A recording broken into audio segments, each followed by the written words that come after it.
Punjab Kings সম্ভবত IPL 2026-এ সবথেকে যদি ভালো বা সবথেকে যদি কোনো ব্যালেন্স টিম থাকে তাহলে সেটা অবশ্যই কিন্তু পাঞ্জাব কিংস।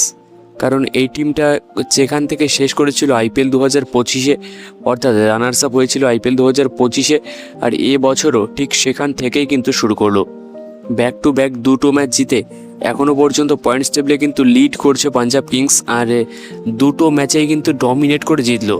সে বোলিং ডিপার্টমেন্টের কথা বলো বা ফিল্ডিং ডিপার্টমেন্টের কথা বলো, ব্যাটিং ডিপার্টমেন্টের কথা বলো বা ফিল্ডিং প্লেসমেন্টের কথা বলো, সব কিছুতেই যেন এই টিমটা টোটালটাই পারফেক্ট।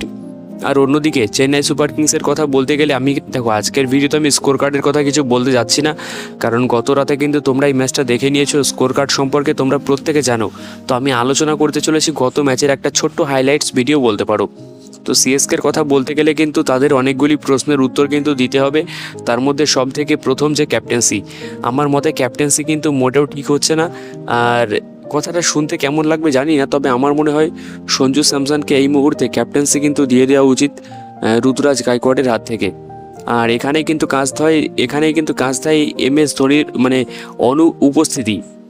ধোনি যদি টিমে থাকে, টিমের মধ্যে কিন্তু একটা আলাদাই একটা পাওয়ার কিন্তু কাজ করে, আমরা কিন্তু আগেও দেখেছি।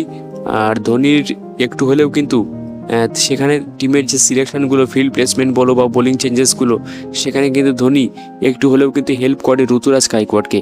তো সেটা অবশ্যই এখনও পর্যন্ত টিমে মিসিং রয়েছে, যেহেতু ধোনি এখন খেলতে পারছে না। 5 থেকে 6টা ম্যাচে হয়তো রুলড আউট হয়ে গেছে ধোনি। এখন দেখা যাক যে পরবর্তী ম্যাচগুলো সিএসকের জন্য কেমন হয়। তবে টুর্নামেন্টে যে ফেভারিট হিসেবে শুরু করা সেই তকমাটা কিন্তু এবার আর নেই। অর্থাৎ এই সিএসকে টিম অনেকটাই দুর্বল দেখাচ্ছে বর্তমানে। এখনও ডেভাল ব্রেভিস আসবে টিমে, আমি জানি না ম্যাথিউ শটকে তারা কেন বাদ দিল। তো অনেক প্রশ্নই রয়েছে এমন। তো যাই হোক, গত রাতের ম্যাচটা কেমন এনজয় করেছে অবশ্যই কিন্তু কমেন্টে জানিও।